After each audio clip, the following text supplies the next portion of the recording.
Good morning everyone.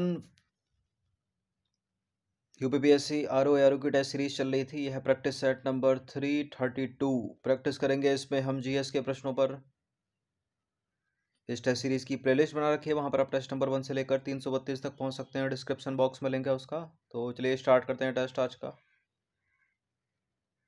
तो पहला प्रश्न है, पूर्वी अफ्रीकी देश तंजानिया की प्रशासनिक राजधानी निम्नलिखित में से कौन सी है? जिबूती, बुजुम्बुरा, मोरोनी, दार एस सलाम। प्रशासनिक पूछ रहा, विधायी नहीं पूछ रहा। तंजानिया की प्रशासनिक राजधानी है दार एस सलाम। Option number A. पूर्वी अफ्रीकी देश तंजानिया की प्रशासनिक राजधानी दार एस सलाम है और इसकी विधायी राजधानी पूछ ले तो डोडोमा। बाकी और जाने तंजानिया के बारे में, तो 8 पड़ोसी राष्ट्रों के साथ यह सर्वाधिक अंतर्राष्ट्रीय सीमाओं वाले दुनिया के 10 देशों में से एक है। जंजीबार, पेम्बा, माफिया द्वीप भी तंजानिया का हिस्सा है।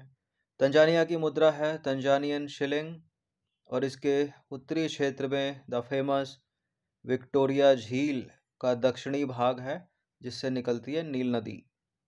इसके अतिरिक्त उत्तर में विश्व प्रसिद्ध नागोरो गोरा क्रेटर है जो विश्व का सबसे बड़ा ज्वालामुखी काल्डेरा है। ठीक है, काल्डेरा क्या होते हैं, ज्योग्राफी में पढ़ाया था।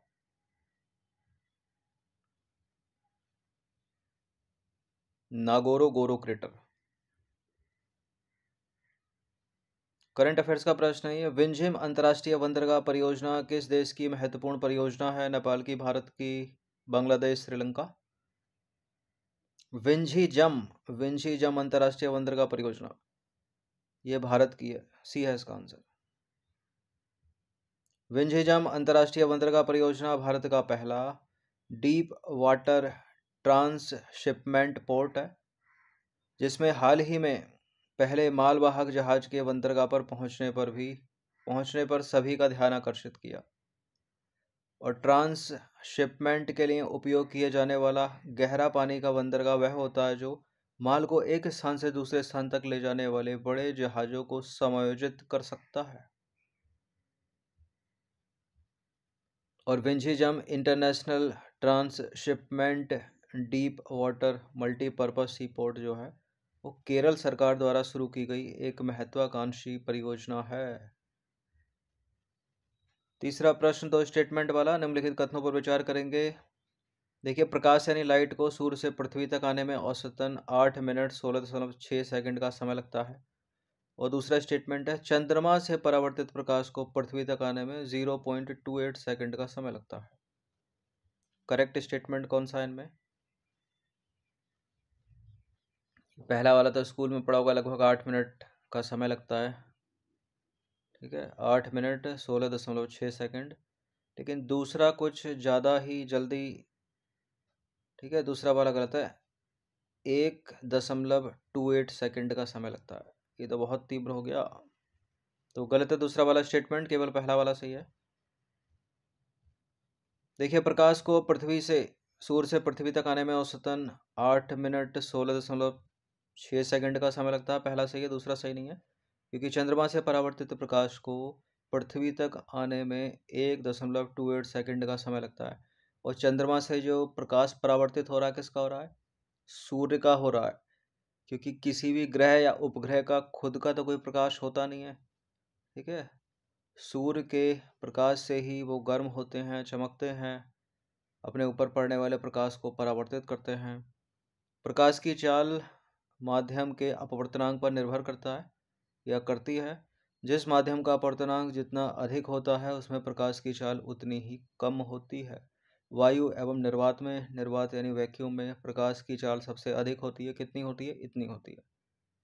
और प्रकाश के वेग की गणना सबसे पहले किसने की थी? रोजर ने की थी। ये अपने आप में ही प्रश्न है एक। इन सभी टेस्ट की फुल टेस्ट सीरीज प्राप्त कर सकते हो। ये नंबर इस पर कॉल या व्हाट्सएप करके सब्सक्राइब रखेगा सिविल सर्विस स्टडी चैनल को। अगला प्रश्न है साइंस का, निम्नलिखित में से कौन सी विद्युत चुंबकीय तरंग नहीं है पूछ रहा है, यानी इलेक्ट्रोमैग्नेटिक वेव कौन सी नहीं होगी इसमें? गामा किरणें, एक्स किरणें, पराश्रव्य किरणें या तरंगें, दृश्य विकिरण। इलेक्ट्रोमैग्नेटिक वेव जो है गामा किरणें है, एक्स किरणें भी है, दृश्य विकिरण भी है, पराश्रव्य तरंगे नहीं है। यही आंसर है, ऑप्शन नंबर बी। देखिए, जिन तरंगों के संचरण के लिए किसी माध्यम की आवश्यकता नहीं होती, अर्थात तरंगे निर्वात में भी संचारित हो सकती है, उन्हें विद्युत चुंबकीय तरंगे कहते हैं। निम्नलिखित तरंगे विद्युत चुंबकीय तरंगे हैं: गामा किरणें, एक्स किरणें, दृश्य किरणें, लघु रेडियो तरंगे, दीर्घ रेडियो तरंगे। ये सभी विद्युत चुंबकीय तरंगे फोटोन की बनी होती है और निम्नलिखित तरंगे विद्युत चुंबकीय तरंगे नहीं है, निर्वात में नहीं चल सकती, जैसे कि कैथोड किरणें, कैनाल किरणें, अल्फा किरणें, बीटा किरणें, ध्वनि तरंगे। ध्वनि थोड़ी चलती है वैक्यूम में, पराश्रव्य तरंगे इत्यादि। ये पॉलिटी का प्रश्न आ गया। प्रश्न है, राज्यपाल के कार्यों में सहायता एवं सुझाव देने के लिए राज्यों में एक मंत्री परिषद एवं इसके शीर्ष पर मुख्यमंत्री होना, पर राज्यपाल के स्वविवेक संबंधी कार्यों में वह मंत्री परिषद के सुझाव लेने के लिए बाध्य नहीं होगा। इसका वर्णन संविधान के निम्नलिखित में से किस अनुच्छेद में किया गया है? अनुच्छेद 129, अनुच्छेद 200, अनुच्छेद 112, 163। ये राज्यपाल वाले आर्टिकल बड़े इंपॉर्टेंट होते हैं स्टेट की परीक्षाओं के लिए। इसका आंसर है सी, अनुच्छेद 163। देखिए, राज्यपाल के कार्यों में सहायता एवं सुझाव देने के लिए राज्यों में एक मंत्री परिषद और इसके शीर्ष पर मुख्यमंत्री होगा, पर राज्यपाल के स्वविवेक संबंधी कार्यों में वह मंत्री परिषद के सुझाव लेने के लिए बाध्य नहीं होगा। इसका वर्णन अनुच्छेद 163 में किया गया है। कुछ एडिशनल है यहाँ पर, मतलब जो ऑप्शन में दूसरे अनुच्छेद थे, जैसे कि अनुच्छेद 112 में क्या है, प्रत्येक वित्त वर्ष हेतु राष्ट्रपति द्वारा संसद के समय बजट पेश किया जाएगा। अनुच्छेद 129 में क्या है, सर्वोच्च न्यायालय एक अभिलेख न्यायालय है, बहुत पूछा गया है प्रश्न। और राज्यों की विधायिका द्वारा पारित विधेयक राज्यपाल के समक्ष प्रस्तुत किया जाएगा, अनुच्छेद 200 में लिखा है। इंपॉर्टेंट होती हैं सदिश राशियां, अदिश राशियां, एक आधा प्रश्न जरूर आता है, आरओ में बनता है, रेलवे में बनता है, यूपीपीएससी में बन जाता है कभी कभी। भौतिक राशि अदिश है, एक अदिश राशि यानी 3 सदिश होंगी, तो त्वरण, विस्थापन, वेग, ये सदिश राशियां हैं और चाल यहाँ पर अदिश राशि है। ए है इसका आंसर। अदिश राशि क्या होती है? वैसी भौतिक राशियां जिनमें केवल परिमाण होता है, दिशा नहीं होती, उसे अदिश राशि कहते हैं। जैसे कि द्रव्यमान अदिश राशि है, चाल अदिश है, आयतन अदिश है, कार्य अदिश है, समय अदिश है, ऊर्जा अदिश है। और अधिकतर इनमें से घुमा फिरा कर पूछते हैं, तो हमेशा याद रखिएगा इनको। सदिश राशियों की बात करें तो वैसी भौतिक राशियां जिनमें परिमाण के साथ साथ दिशा भी रहती है और जो योग के निश्चित नियमों के अनुसार जोड़ी जाती हैं, उन्हें सदिश राशि कहते हैं। जैसे कि वेग, विस्थापन, बल, त्वरण, ये सब सदिश राशियां हैं। एंशिएंट हिस्ट्री का प्रश्न है, शैव धर्म का सबसे प्राचीन संप्रदाय निम्नलिखित में से कौन है? कौन सा है? कश्मीरी शैव संप्रदाय, पशुपत संप्रदाय, कापालिक संप्रदाय, लिंगायत संप्रदाय। कापालिक है, कायालिक नहीं है, पा है, लेकिन इसका उत्तर ये नहीं है। इसका उत्तर लिंगायत संप्रदाय भी नहीं है, इसका उत्तर है पशुपत संप्रदाय सी। देखिए, प्राचीन काल में शैव धर्म के कई संप्रदाय बन गए थे जिनके आधार एवं नियम अलग अलग थे। पशुपत संप्रदाय शैवों का सबसे प्राचीन संप्रदाय है, जिसकी उत्पत्ति ईसा पूर्व 2वीं शती में हुई थी और पुराणों के अनुसार इस संप्रदाय की स्थापना लकुलिस अथवा लकुली नामक ब्रह्मचारी ने की थी और इस संप्रदाय के अनुयायी लकुलिस को शिव का अवतार मानते हैं। क्वेश्चन नंबर 9 भी, क्वेश्चन नंबर 8 भी एंशिएंट हिस्ट्री का प्रश्न है, 2 स्टेटमेंट वाला। निम्नलिखित कथनों पर विचार करेंगे। जैन धर्म के तीर्थकर पार्श्वनाथ ने भिक्षुओं के लिए केवल 4 व्रतों का विधान किया, कौन से हैं? सत्य, अहिंसा, अहिंसा, सत्य, अस्त्य, अपरिग्रह। ठीक है। और दूसरा स्टेटमेंट है, महावीर ने इनमें या इसमें एक 5वां व्रत भी जोड़ा जो था ब्रह्मचर्य। गलत स्टेटमेंट ढूंढना है, मतलब कौन सा स्टेटमेंट इनमें से इनकरेक्ट है, कथन गलत है। तो इनमें से कोई भी स्टेटमेंट इनकरेक्ट नहीं है, दोनों के दोनों हैं। तो उपरोक्त में से कौन सा कथन सही नहीं है, गलत है? तो आंसर क्या दिया जाएगा? डी। कोई भी सही नहीं है क्योंकि दोनों के दोनों सही हैं। अगर यहाँ सही पूछता तो सी होता है इसका आंसर। देखिए, जैन तीर्थकर महावीर को अपने पूर्वगामी तीर्थकर पार्श्वनाथ से दो बातों में मतभेद था। पार्श्वनाथ ने भिक्षुओं के लिए केवल 4 व्रतों का विधान किया था: अहिंसा, सत्य, अस्तेय मतलब चोरी ना करना, और अपरिग्रह, धन संचय का त्याग। तो पहला वाला सही है। दूसरा भी सही है, क्योंकि महावीर ने इसमें एक 5वां व्रत ब्रह्मचर्य भी जोड़ दिया तथा उसका पालन करना अनिवार्य बताया। दूसरा मतभेद यह था कि पार्श्वनाथ ने भिक्षुओं को वस्त्र धारण करने की अनुमति प्रदान की थी, परंतु महावीर ने उन्हें वस्त्र रहित रहने का उपदेश दिया था।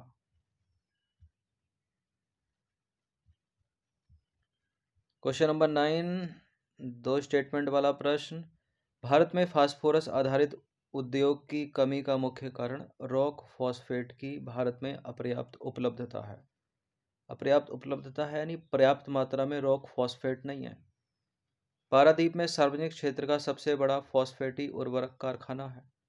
पारादीप बंदरगाह कहाँ पर है? उड़ीसा में। और ये दोनों के दोनों स्टेटमेंट सही है। सी है इसका आंसर। देखिए, भारत में फास्फोरस आधारित उद्योग की कमी का मुख्य कारण है रॉक फॉस्फेट की भारत में अपर्याप्त उपलब्धता, पहला सही है। और भारत में इस उद्योग के लिए नोरू और मोखको से कच्चा माल का आयात किया जाता है। पारादीप में सार्वजनिक क्षेत्र का सबसे बड़ा फॉस्फेटी उर्वरक कारखाना है, तो पहला सही हो गया, मतलब दूसरा सही हो गया। विशाखापत्तनम, चेन्नई, उदयपुर उद्योग मंडलम और कोची में भी इन उद्योगों का विकास हुआ है। 10वां प्रश्न है, भारत सरकार द्वारा 100% पोषित राष्ट्रीय बायोगैस कार्यक्रम किस वर्ष शुरू किया गया था? इंपॉर्टेंट कार्यक्रम था ये, राष्ट्रीय बायोगैस कार्यक्रम 1981-82, ऑप्शन नंबर ए।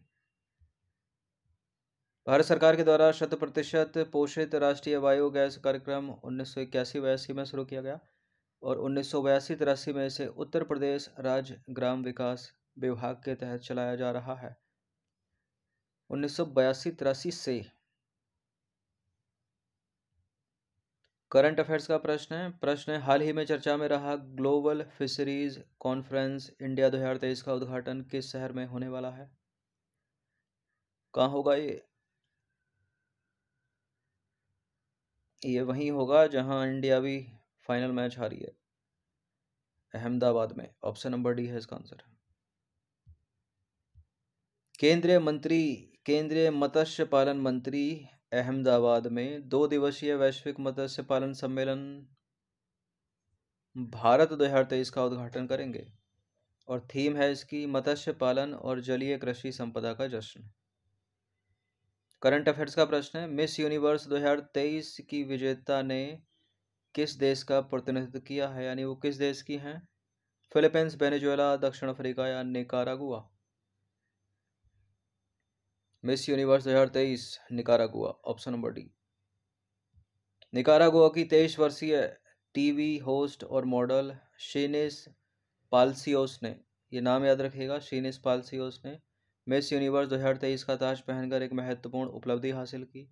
और 72वां मिस यूनिवर्स कार्यक्रम कहाँ हुआ? नवंबर 2023 में सैन सल्वाडोर यानी अल सल्वाडोर में जोस एडोल्फो पिनेडा एरिना में एक भव्य समारोह के साथ संपन्न हुआ। क्वेश्चन नंबर 13 पर आ जाइए, साहित्य के लिए 2023 का जेसीबी पुरस्कार किसने जीता है? जेसीबी पुरस्कार, जेसीबी प्राइज लिटरेचर से संबंधित है, साहित्य से संबंधित है, इन्होंने ही जीता है। इनका नाम क्या है? ना तो ये सलमान रश्दी हैं, ना अरुंधति रॉय, ये हैं Perumal Murugan, option number C. Perumal Murugan ने अपने फायरवर्ड के लिए साहित्य के लिए 2023 का जेसीबी पुरस्कार जीता और अपनी सशक्त कथा और कहानी कहने के लिए जाने जाने वाले इस उपन्यास ने आलोचनात्मक प्रशंसा और पहचान अर्जित की, जिसके परिणाम स्वरूप अंततः मुरुगन यानी पेरुमल मुरुगन को इस प्रतिष्ठित साहित्यिक पुरस्कार से सम्मानित किया गया। और पिछले वर्ष यह पुरस्कार उर्दू के चर्चित लेखक खालिद जावेद के उपन्यास नेमत खाना को प्रदान किया गया था। यह जो पुरस्कार है वो जेसीबी द्वारा वित्त पोषित है और जेसीबी लिटरेचर फाउंडेशन द्वारा प्रशासित है। क्वेश्चन नंबर 14 करंट अफेयर्स का प्रश्न है, हाल ही में विश्व स्वास्थ्य संगठन यानी WHO ने किस मंत्रालय के साथ एक अभूतपूर्व प्रोजेक्ट सहयोग समझौते पर हस्ताक्षर किए हैं? क्या हो सकता है इसका उत्तर बताइए। ए या बी में से इसकी संभावना है। आयुष मंत्रालय, ऑप्शन नंबर ए है इसका आंसर। हाल ही में स्विट्जरलैंड के जेनेवा में 19 नवंबर को विश्व स्वास्थ्य संगठन और आयुष मंत्रालय ने वैश्विक स्तर पर पारंपरिक और पूरक चिकित्सा को आगे बढ़ाने के उद्देश्य से एक अभूतपूर्व प्रोजेक्ट सहयोग समझौते पर हस्ताक्षर किए, इतना याद रखिएगा। क्वेश्चन नंबर 15 है, खसरा रोग के संबंध में निम्नलिखित कथनों पर विचार कीजिए। खसरा एक अत्यधिक गंभीर और संक्रामक वायु जनित रोग है और यह है पैरामाइक्सो वायरस परिवार के एक वायरस के कारण होता है। कौन सा गलत है इसमें?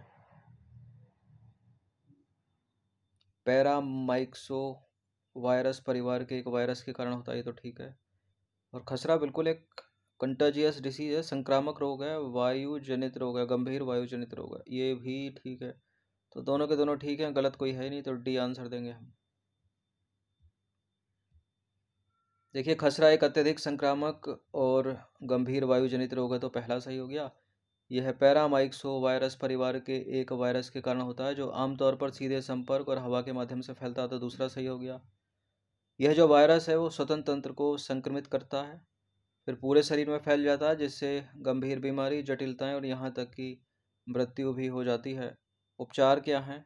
खसरे के लिए कोई विशिष्ट एंटीवायरल उपचार मौजूद ही नहीं है। ठीक है, तो जीवाणु जनित रोग, विषाणु जनित रोग, खसरा एक विषाणु जनित रोग है, ये भी इम्पोर्टेंट है, तालिका बनाकर भी पूछ सकता है। तो 15 प्रश्न थे ये, इनकी प्रैक्टिस कर लीजिएगा 1 से 2 बार। धन्यवाद।